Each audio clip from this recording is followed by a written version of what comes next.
देख ऋचा बेटी, एक बार और सोच ले तू। जो फैसला कर रही है उसे अच्छे से सोच ले। प्लीज पापा, आई हैव ऑलरेडी डिसाइडेड। मैं गौरव से ही शादी करूंगी। मैं उसे प्यार करती हूँ।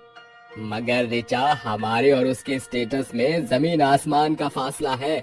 तू एक बिजनेसमैन की बेटी है और गौरव गरीब फैमिली से बिलोंग करता है। इनफ पापा, प्लीज आप गौरव से मेरी शादी कर दीजिए बस। आजा नई बहू, मैं तुझे सभी से मिलवाती हूँ। ये तेरे ससुर जी है और ये तेरी जेठानी जानवी, ये मेरी पोती पीहू और ये है तेरी ननद नेहा। माँ जी, अगर मिलना मिलाना हो गया हो तो प्लीज मैं अपने बेडरूम में जाऊँ। प्लीज, वो इस लहंगे में मुझे बहुत गर्मी लग रही है। जा नेहा, भाभी को कमरे में छोड़ा। गौरव प्लीज एसी ऑन कर दो ना। ऋचा, मेरे घर में एसी नहीं। तुम तो जानती हो भैया के यूं अचानक चले जाने के बाद सारी जिम्मेदारी मुझ पर है। मैं जो कमाता हूँ वो घर में खर्च हो जाते हैं। तुम समझ रही हो ना? Yes Gaurav, I can understand. पता नहीं ये गरीब लोग इतनी गर्मी में कैसे सोते हैं। मेरी तो जान जा रही है। अगली सुबह, दरवाजा खोलिए देवरानी जी। ऋचा भाभी उठ जाइए, सुबह हो गई। आप दोनों को चैन नहीं है क्या? एक तो इस गर्मी ने सारी रात सोने नहीं दिया और जैसे ही नींद आई तो आप दोनों मुंह उठाकर चली आई। ऋचा का रूखा रवैया देखकर वह दोनों वहाँ से चली जाती हैं। ऐसे ही दिन ढलते जाते हैं, साथ ही गर्मी और भी ज्यादा बढ़ जाती है, जिससे अरे नहीं बहू, ऐसे शरीर खुजाएगी तो निशान पड़ जाएगा। पड़ता है तो पड़ जाने दीजिए। अरे आप सभी का बर्डन उठकर मेरे पति के पास इतने पैसे नहीं हो रहा है कि वो मेरे लिए एक एसी ले आए। पता नहीं कैसा गया गुजरा ससुराल है मेरा, जिनके पास एक पैसे की सेविंग नहीं है जो मेरे लिए इस गर्मी में एक एसी ला सके। माँ जी, ये लीजिए मेरी चांदी की चूड़ियाँ। ये लो माँ, मेरी तरफ से 5,000 रुपए। मगर ये पैसे तो तेरे कॉलेज के कॉपी किताबों के हैं। माँ मुझे अब नहीं पढ़ना, इन सबको मिला जुला कर भाभी के लिए एसी आ जाए बस। ये लो दादी माँ, मेरे गुल्लक के पैसे लेकर चाची के लिए एसी ला दो।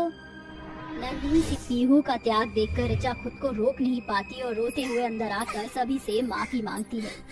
आई एम सॉरी, प्लीज मुझे माफ कर दीजिए। नहीं चाहिए मुझे एसी, मैं इस गर्मी में रह लूंगी। अरे ओ कबाड़ी वाले, ये एसी कितने का है? अरे मैडम, ये एसी खराब है। अगर फिर भी तुम इसे खरीदना चाहती हो तो 4,000 में ले जाओ। अरे वाह बहू, तू तो इंटेलिजेंट होने के साथ साथ इलेक्ट्रिशियन भी है। मगर तूने इसे अपने कमरे में न लगाकर हॉल में क्यों फिट किया है? ताकि इस एसी की हवा सभी को मिले। अरे ये एसी के अंदर से कैसी आवाज है? कहीं कोई वायर तो नहीं जल रहा? जैसे ही ऋचा लाइट जलाती है तो वह देखती है कि एसी के अंदर से सोने के सिक्के जमीन पर गिर रहे हैं, जिसे देखकर उसकी आंखें फटी की फटी रह जाती हैं। ओह माय गॉड, ये एसी के अंदर कैसा जादू हो रहा है? अचानक एसी के ऊपर आंख नाक कान उभर आता है और एसी नई बहू से बातें करने लगता है।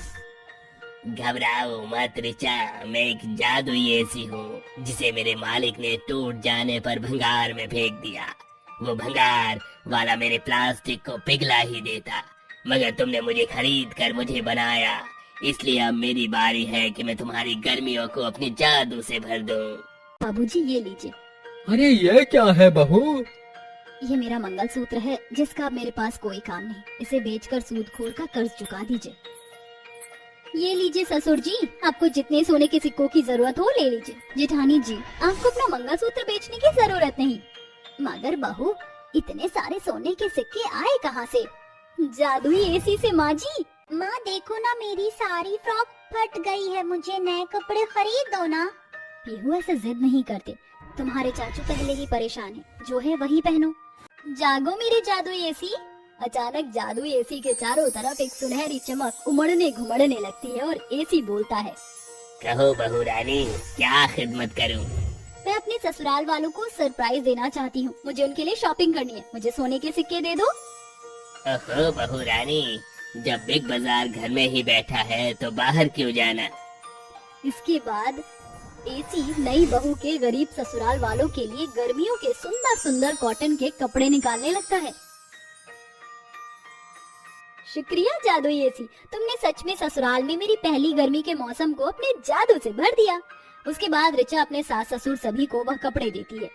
माँ जी, जेठानी जी, अब से आप दोनों को इस बनारसी और जॉर्जेट की साड़ी में गर्मी झेलने की जरूरत नहीं है। ये रही हल्की साड़ी। नेहा, ये तुम्हारे लिए, और ये मेरी प्यारी सी पीहू के लिए बहुत सारी फ्रॉक।